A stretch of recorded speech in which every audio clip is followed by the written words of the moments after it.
الحمد لله وكفى والسلام على عباده الذين اصطفى وعلى آله وأصحابه الذين هم نجوم الهدى وقادة التقى أما بعد فأعوذ بالله من الشيطان الرجيم بسم الله الرحمن الرحيم إلا تنصروه فقد نصره الله إذ أخرجه الذين كفروا ثاني اثنين إذ هما في الغار إذ يقول لصاحبه لا تحزن إن الله معنا فأنزل الله سكينته عليه وأيده بجنود لم تروها وجعل كلمة الذين كفروا السفلى وكلمة الله هي العليا والله عزيز حكيم صدق الله العظيم وقال النبي صلى الله عليه وسلم الهجرة تهدم ما كان قبلها أو كما قال عليه الصلاة والتسليم۔ میرے محترم بزرگوں دوستو، اللہ کے نبی صلی اللہ علیہ وسلم کے مکہ مکرمہ سے مدینہ منورہ کی طرف ہجرت کا قصہ چل رہا تھا کہ ہجرت ایک ایسا عمل ہے کہ جس پر اللہ تبارک و تعالیٰ کی نصرت کا وعدہ ہے کہ انبیاء اکرام علیہم الصلاۃ سے اللہ تبارک و تعالیٰ نے ہجرت کرائی ہے۔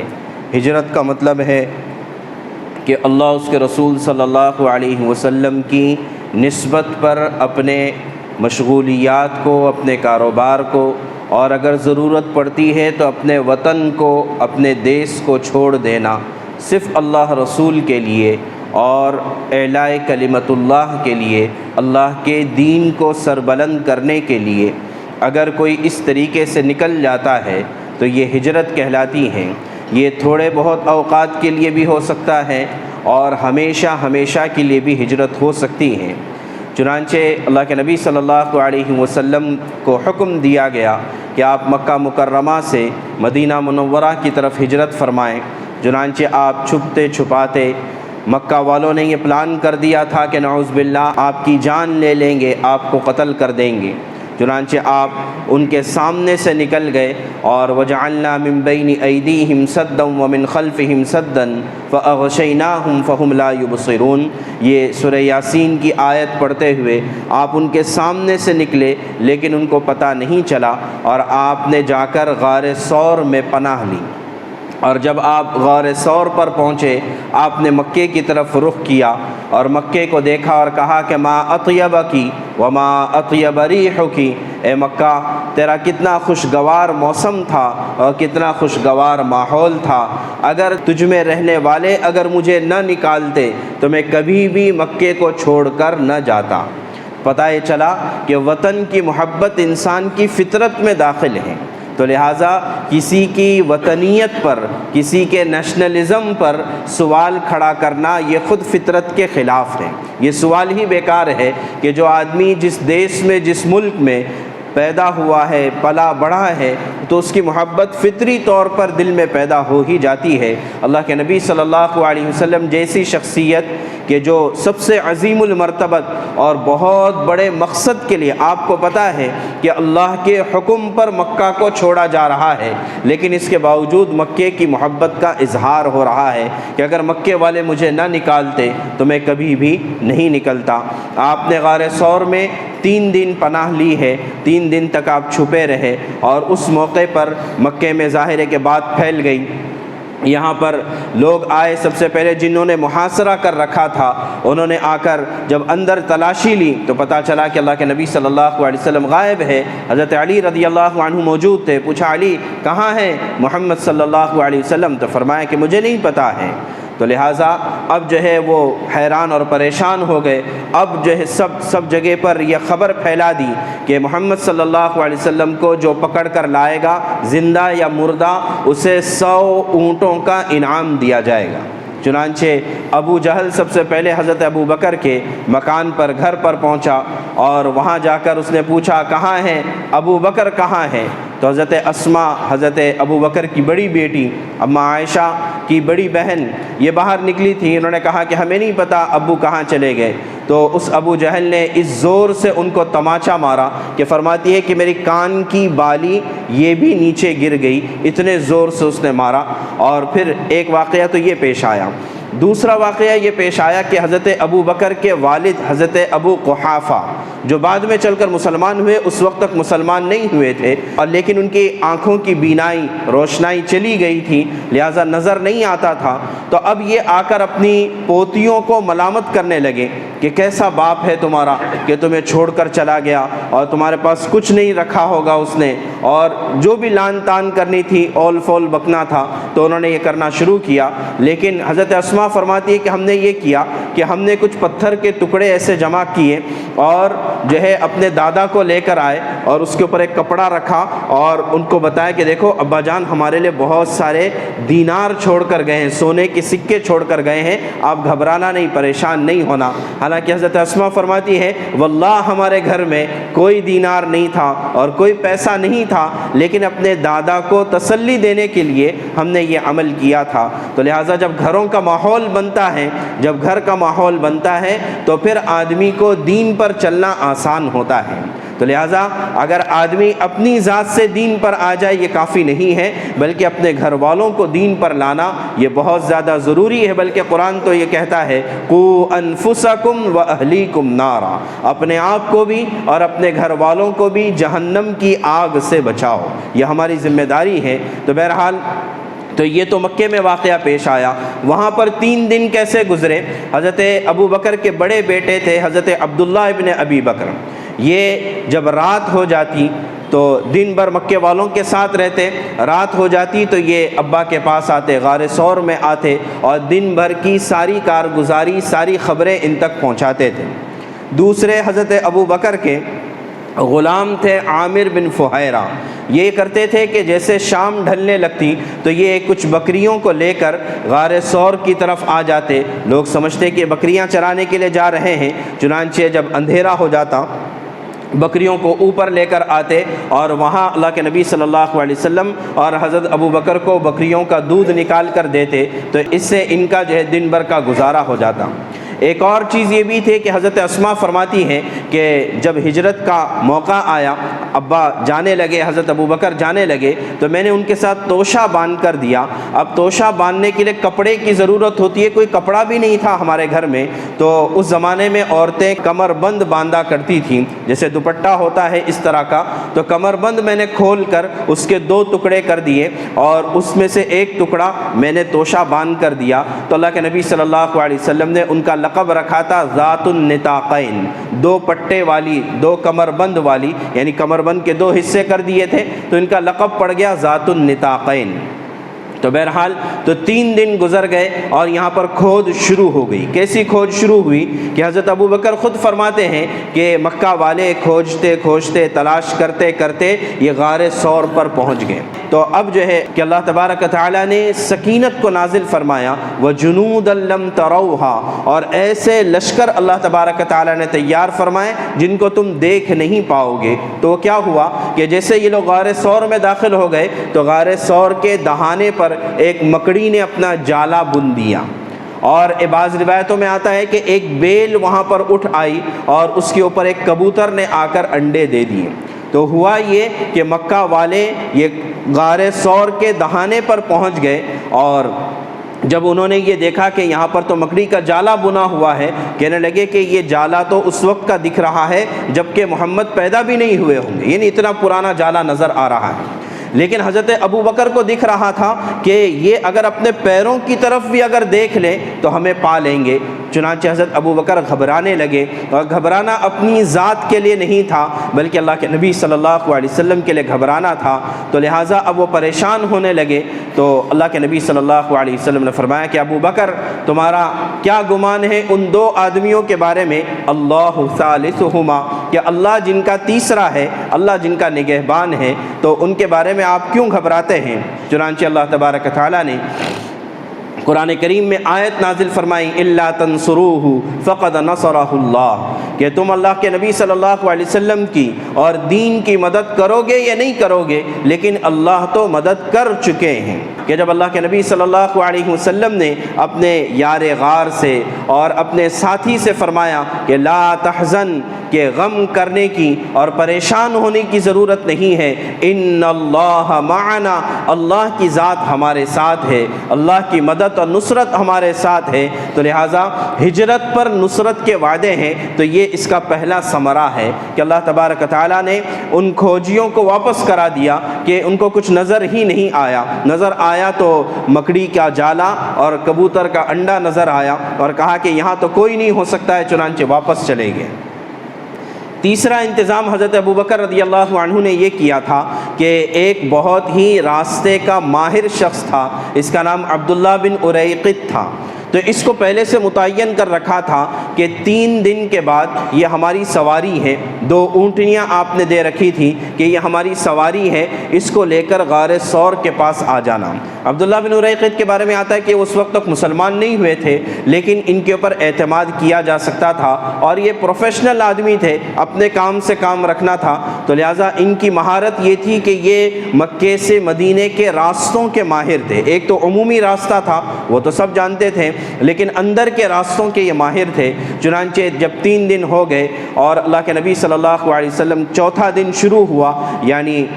1 ربیع الاول کی تاریخ ہوئی، اور علماء نے لکھا ہے 22 ستمبر 622 عیسوی تھی، اور اللہ کے نبی صلی اللہ علیہ وسلم غار ثور سے باہر نکلے۔ عبداللہ بن اریقط اپنے دونوں سواریوں کے ساتھ آ گئے تھے، اور عامر بن فہیرہ جو حضرت ابوبکر کے غلام تھے یہ بھی تھے، تو یہ 4 لوگوں کا قافلہ ہو گیا۔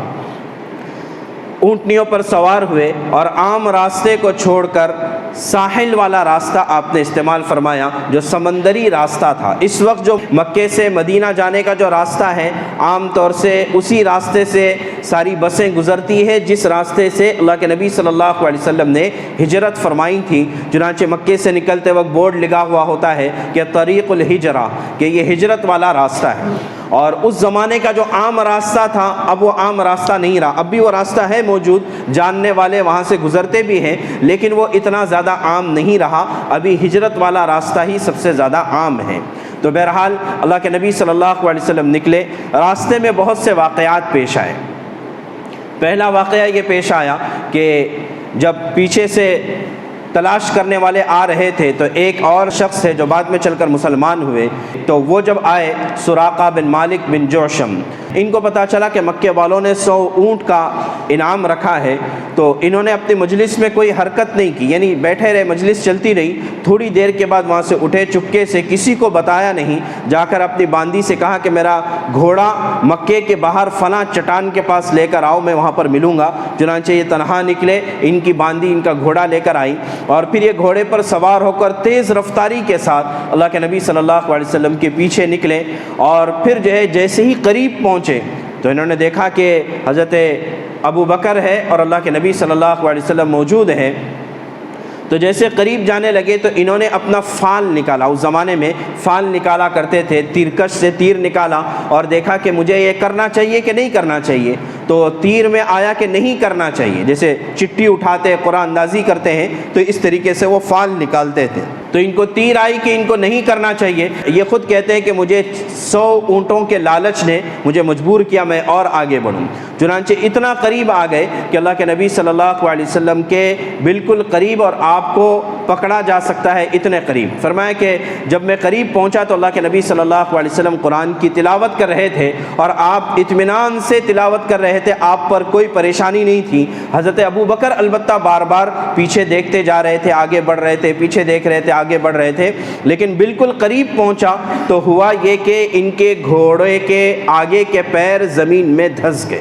اور یہ گھوڑے سے نیچے گر گئے۔ تو پھر ان کو اندازہ ہوا کہ واقعی کہ میں کوئی غلط کام کرنے جا رہا ہوں۔ چنانچہ اللہ کے نبی صلی اللہ علیہ وسلم سے درخواست کی کہ آپ میرے لیے بد دعا نہ کریں، اور میں آپ کے لیے یہ کروں گا کہ پیچھے جو بھی آنے والا مجھے ملے گا تلاش کرنے والا، اس سے کہوں گا کہ بھئی یہاں پر کوئی نہیں ہے، میں تلاش کر چکا ہوں۔ چنانچہ ایسے ہی ہوا۔ پھر انہوں نے درخواست کی اللہ کے نبی صلی اللہ علیہ وسلم سے، آپ مجھے امن کا معاہدہ لکھ کر دے دیں اس لیے کہ ان کو یقین تھا کہ آج تو یہ چھپتے چھپاتے نکلے ہیں مکے سے، لیکن ایک وقت آئے گا کہ ان کا غلبہ ہونے والا ہے۔ چنانچہ کہا کہ مجھے امن کا معاہدہ لکھ کر دے دیجئے، اور بعض روایتوں میں آتا ہے کہ اللہ کے نبی صلی اللہ علیہ وسلم نے امن کا معاہدہ لکھ کر بھی دیا اور ساتھ میں کچھ اور چیزیں بھی لکھ کر دی، سونے چاندی کے اعتبار سے لکھ کر دی۔ چنانچہ حضرت عمر رضی اللہ تعالیٰ عنہ کے زمانے میں جب فارس فتح ہوا تو انہوں نے وہ اللہ کے نبی صلی اللہ علیہ وسلم کا خط یا پرچہ یا چٹھی لا کر دکھائی حضرت عمر کو کہ دیکھو اللہ کے نبی نے مجھے اس چیز کا وعدہ کیا تھا۔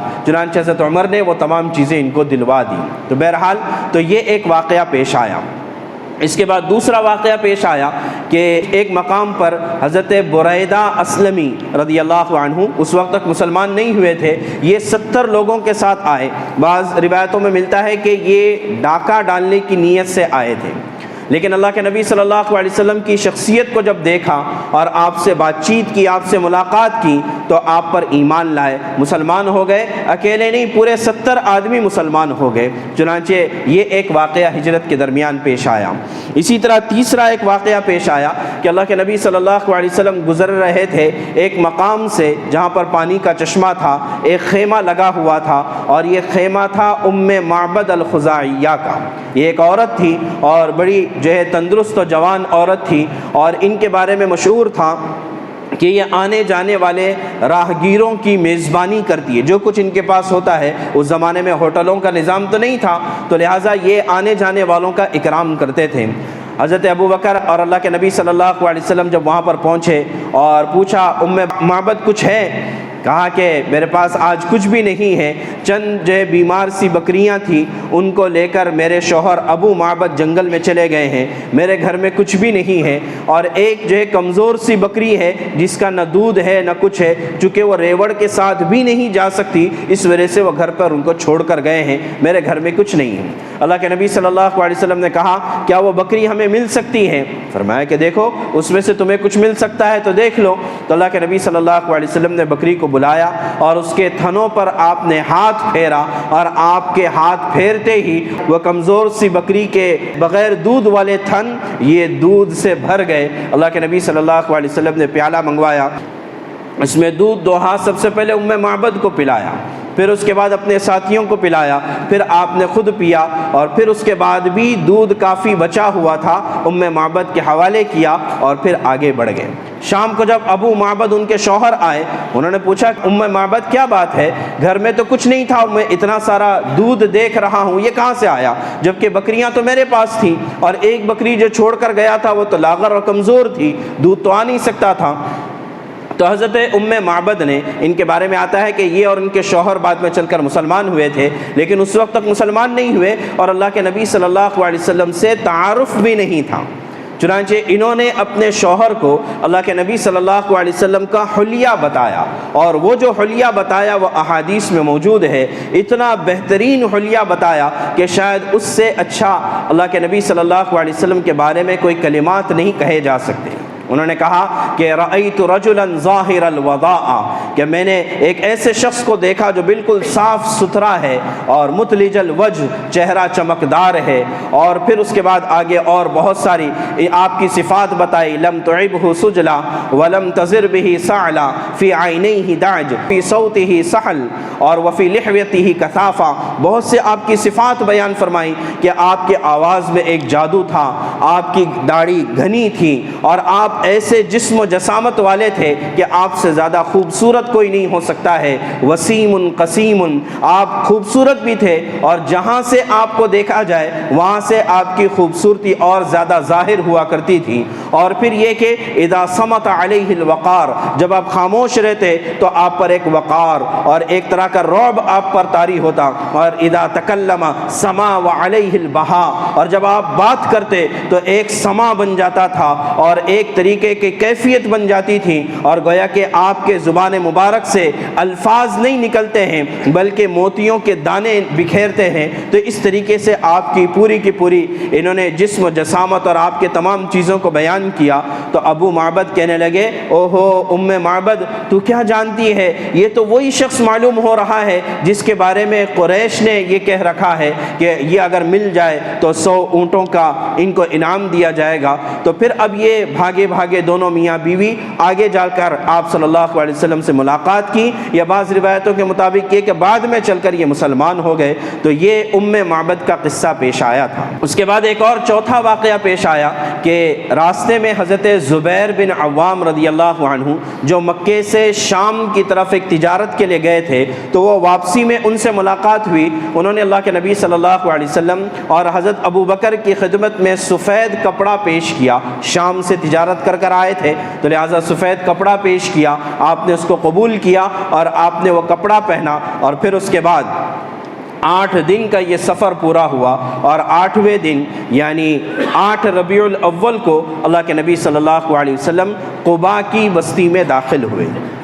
قباء مدینہ منورہ سے باہر ایک بستی تھی، وہاں پر داخل ہوئے، اور وہاں پر پھر آپ نے بنی عوف کے قبیلے میں آپ نے قیام کیا، اور وہاں پر ابن حدم کے یہاں پر آپ نے قیام فرمایا، اور وہاں 3 دن حضرت علی رضی اللہ تعالیٰ عنہ انتظار کرتے رہے۔ پہلے سے پلان پتہ تھا، 3 دنوں میں جو امانتیں آپ کے پاس تھیں وہ مکہ والوں کو امانتیں دے دیں، اور پھر حضرت علی رضی اللہ عنہ بھی ہجرت کر کر تشریف لائے، اور قباء میں یہ بھی اللہ کے نبی صلی اللہ علیہ وسلم کی خدمت میں آ گئے۔ قباء والے پہلے سے تیار تھے، چنانچہ یہاں پر آپ نے قیام کیا۔ کتنا قیام کیا؟ اب ظاہر ہے کہ جب پہنچے تھے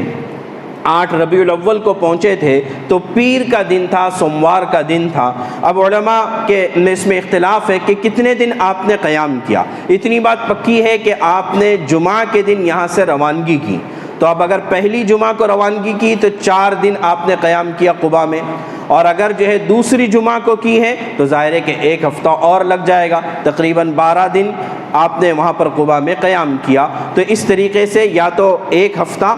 اور کچھ دن یا پھر 4 دن آپ نے قیام کیا، یہ قباء کے بارے میں آتا ہے۔ البتہ اگر 4 دن بھی قیام کیا، آپ نے وہاں پر سب سے پہلے مسجد کی بنیاد رکھی۔ چنانچہ جو ہے قرآن کریم میں اس مسجد کا ذکر آتا ہے، لَمَسْجِدٌ أُسِّسَ عَلَى التَّقْوَى مِنْ أَوَّلِ يَوْمٍ أَحَقُّ أَن تَقُومَ فِيهِ رِجَالٌ يُحِبُّونَ أَن يَتَطَهَّرُوا وَاللَّهُ يُحِبُّ الْمُطَّهِّرِينَ، کہ پہلے دن سے جس کی بنیاد تقوی پر رکھی گئی ہے، اور وہاں پر ایسے لوگ ہیں جو پاکیزگی کو بہت زیادہ پسند کرتے ہیں۔ پاکیزگی کیا ہے؟